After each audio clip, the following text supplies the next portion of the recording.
Vídeo de hoje do canal da Nicola te fala sobre dispensa no Flamengo. Memphis Depay com data para voltar no Corinthians. São Paulo com problemaço para o confronto contra a LDU. Tudo sobre a premiação da Bola de Ouro. Para completar, o Palmeiras com casa cheia diante do River Plate. Júnior Santos respondendo às críticas. Roger Machado com direito a uma multa gigante do Internacional e Luiz Ubeldia é o grande candidato a substituí-lo. Falo também sobre o Cruzeiro, últimas de mercado, bastidores, finanças e muito mais.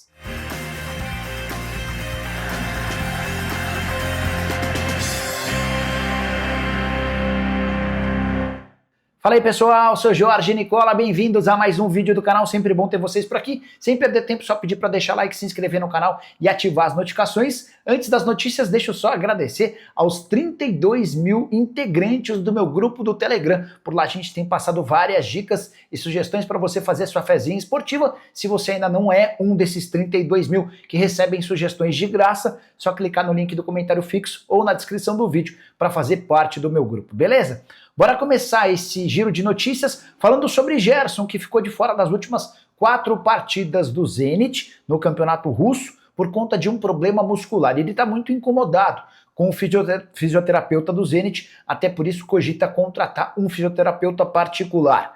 Já Marcelo Marques, que era candidato à presidência do Grêmio, desistiu de novo de se candidatar, agora de forma oficial e definitiva. Ele assegurou que a exposição pública, a falta de tempo e a falta de conhecimento de futebol são os motivos para essa desistência. Para completar o giro de notícias, registrar que Neneca, goleiro de Santo André, América Mineiro e Botafogo de Ribeirão Preto, faleceu nas últimas horas vítima de um infarto no Mato Grosso. Ele tinha 45 anos de idade, muita força para a família. Quero falar agora sobre Kaique, jogador do Cruzeiro, que vai render uma enorme transferência no futuro não tão distante. E dá para cravar isso baseado na performance ofensiva e também defensiva desse lateral esquerdo de apenas 22 anos de idade, com a lembrança de que o Kaique foi o autor de um dos gols da vitória do Cruzeiro por 2-1 contra o Red Bull Bragantino nesse domingo, primeiro gol do Kaique na temporada. Só para lembrar que o Kaique passou pelas categorias de base da seleção, o que aumenta o seu valor em relação ao exterior, tem boas participações ofensivas, especialmente com assistências, mas aqui vem o grande charme desse jogador. Ele é o recordista de desarmes no Campeonato Brasileiro, sim, um lateral esquerdo de um time ofensivo como o Cruzeiro tem ótimo índice de desarmes. Isso, para clubes europeus, é muito importante. Até por isso, é natural que propostas já em janeiro sejam feitas à Raposa. O Cruzeiro recusou recentemente 2 ofertas, uma do Chicago Fire, dos Estados Unidos, e outra do Benfica, de Portugal, ambas consideradas muito baixas. O fato de ter um investidor com bastante grana permite ao Cruzeiro só aceitar ofertas extremamente vantajosas. Raposa que tem 90% dos direitos econômicos do jogador. Só para completar sobre o Cruzeiro, registrar que a Raposa é o melhor mandante da Série A, 79% de aproveitamento dos pontos, 10 vitórias, 1 empate e 2 derrotas. Hora de falar sobre o Internacional, que decidiu ter Zubeldia como seu plano A. O argentino, que comandava o São Paulo até outro dia, virou a prioridade para o lugar de Roger Machado. Negociações em andamento, o Zubeldia pede mais ou menos o que ele tinha direito nos tempos de São Paulo, R$1 milhão por mês. E a pressa no Internacional, a ideia é contar com um novo comandante já para a partida contra o Juventude, válida pelo Campeonato Brasileiro. Importante registrar que Roger Machado, demitido depois da derrota para o Grêmio no Grenal desse domingo, vai ter direito a R$6 milhões de multa. E o Roger já deixou bem claro que não aceitará o parcelamento desse dinheiro, que era grana à vista, até porque sabe da fama de mal pagador do Colorado. Se as negociações com o Zubeldia não avançarem, o Inter pode recorrer a Odair Hellmann, que hoje trabalha no Atlético Paranaense, ou então a Ramon Dias, ex-treinador de Corinthians e Vasco. Ele está desempregado desde que foi demitido do Olímpia do Paraguai. Hora de falar sobre Júnior Santos, para te explicar sobre a situação do atacante do Atlético Mineiro. O reforço mais caro do Galo na temporada segue sem engrenar e virou alvo de perseguições de torcedores do Atlético. Nas últimas horas, o Júnior Santos recorreu às suas redes sociais para fazer um desabafo de uma maneira inusitada. Ele retirou a sua foto de perfil e colocou uma frase, escrito o seguinte: ser sábio é ficar em silêncio enquanto eles esperam que você exploda, fecha aspas. Também queria registrar que essa especulação de que o Al-Ahly dos Emirados Árabes voltou a fazer proposta pelo jogador não confere. Como eu contei para vocês em primeira mão, durante o mês de agosto o Al-Ahly tentou um empréstimo do jogador. O Atlético entendeu o negócio como muito ruim e descartou. Diante disso, não há novas ofertas pelo atacante. O Júnior Santos soma 27 jogos, só 4 como titular no Atlético desde o início do ano, com dois gols e 2 assistências, números bem diferentes em relação ao Botafogo, quando na temporada passada ele fez 50 jogos com 20 gols e 4 assistências. Só para finalizar o noticiário do Galo, contar que apenas 8 mil ingressos foram vendidos para a partida contra o Bolívar nessa semana na Arena MRV, valendo vaga na semifinal da Sul-Americana. Hora de falar sobre o Palmeiras com previsão de Allianz Parque absolutamente lotado na quarta-feira contra o River Plate. Na manhã dessa segunda já eram 28 mil ingressos vendidos de forma antecipada. Também nessa segunda iniciou-se a venda para torcedores comuns. Como o torcedor sócio-avante não esgotou os ingressos, aquele que não é sócio-torcedor vai ter a oportunidade de comprar sua entrada. Importante lembrar que os ingressos que restaram todos de setores mais caros. Os ingressos de R$100, os mais baratos, já foram esgotados. Os preços variam até R$420. Expectativa de uma arrecadação superior a R$4 milhões para o confronto entre Palmeiras e River Plate. Verdão, que venceu o River na ida por 2-1 na Argentina, joga por qualquer empate ou por vitória para chegar às semifinais, e aí ele aguarda pelo vencedor do confronto entre São Paulo e LDU. Só para completar, quero contar também que a passagem para a semifinal da Libertadores assegura um prêmio de $2.300.000, que hoje equivalem a R$12.300.000.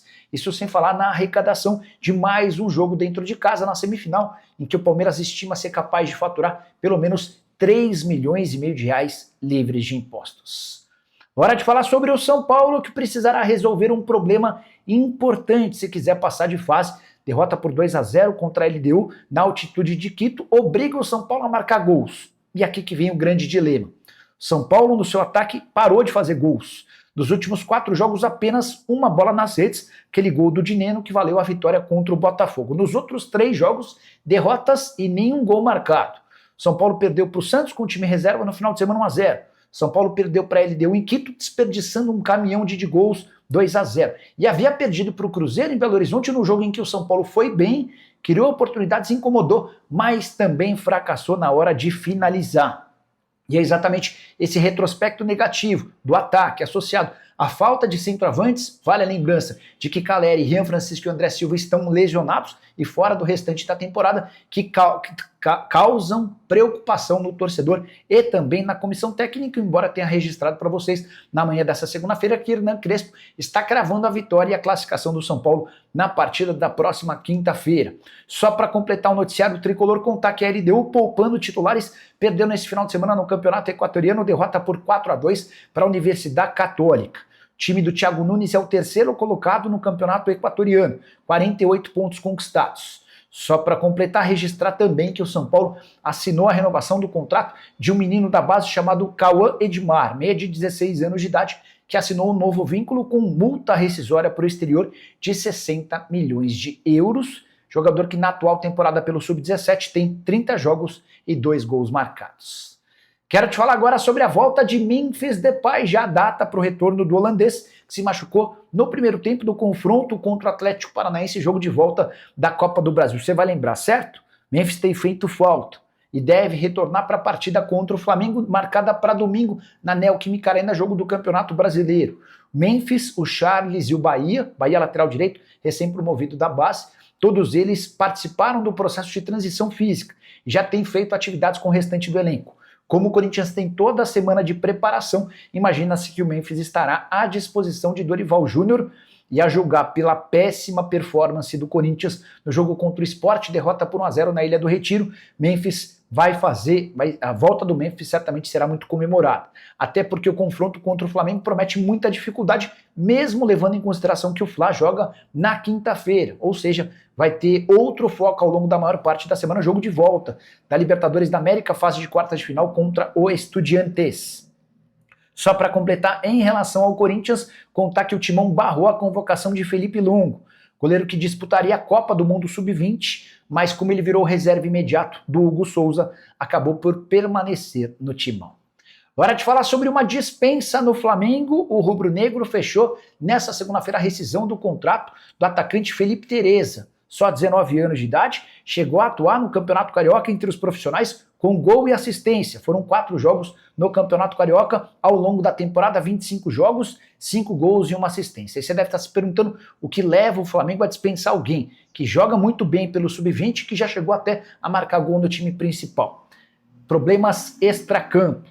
De acordo com o Flazoeiro, responsável pela publicação da notícia, a diretoria e a comissão técnica do Sub-20 entenderam que a postura do Felipe Tereza era muito negativa, tanto em treinos quanto em jogos. A verdade é que ele acabou perdendo um pouco de status e sua posição de titular no Sub-20 e não reagiu bem a toda essa novidade. Não restou outra opção ao Flamengo que não dispensar o jogador. Quero contar também que nessa segunda-feira, para acabar com qualquer polêmica lá na Argentina, a Conmebol oficializou e tornou pública a revogação, a suspensão do cartão amarelo do Plata, o que permite ao atacante equatoriano estar em campo na quinta-feira. O seu torcedor do Flamengo não deve estar entendendo nada, né? Afinal de contas, o Flamengo já havia recebido um ofício. Pois bem, o Estudiantes estava dizendo na Argentina que tinha em mãos um documento que permitia, ou melhor, que impedia o Flamengo de utilizar o Plata, e que se ele entrasse em campo, o Flamengo seria eliminado da competição, algo completamente maluco. Plata terá condição, pelo menos legal, de jogo, resta saber se a pancada que ele recebeu no clássico contra o Vasco vai permitir que ele possa jogar. Bora fechar o vídeo para falar sobre o prêmio Bola de Ouro. Enquanto eu gravo esse vídeo, os campeões, os vencedores ainda seguem sendo anunciados. O melhor da temporada ainda não foi. Daqui a pouquinho na live a gente traz esse nome, mas queria trazer atualizações sobre essa premiação lá na França. Começar contando que Estevão foi eleito o 4º melhor jogador jovem do mundo. Somente atletas com até 21 anos concorrem nessa votação. O Lamine Yamal ficou em primeiro, o Doué, jogador do PSG, ficou em segundo, o João Neves em terceiro, com o Estevão, ex-Palmeiras, em quarto. Donnarumma foi eleito o melhor goleiro. Luiz Henrique, técnico do PSG, o melhor treinador. E o PSG, como um todo, foi eleito a melhor equipe da última temporada. Vinícius Júnior, na premiação de melhores, ficou apenas no 16º lugar. E aí eu volto a lembrar da temporada passada, em que claramente o Vinícius Júnior havia sido o melhor da temporada e não venceu o prêmio. Rodri acabou ficando com a primeira colocação. Parece que quem vota na France Football é meio contra o futebol de Vinícius Júnior. Logo mais trago atualizações sobre o vencedor desse prêmio. Lamine Yamal, Dembélé, Rafinha, até Mbappé são os principais candidatos a esse prêmio. E você, o que pensa sobre tudo que eu contei? Não esquece de deixar o like, de se inscrever no canal. A gente se encontra assim que surgir notícia.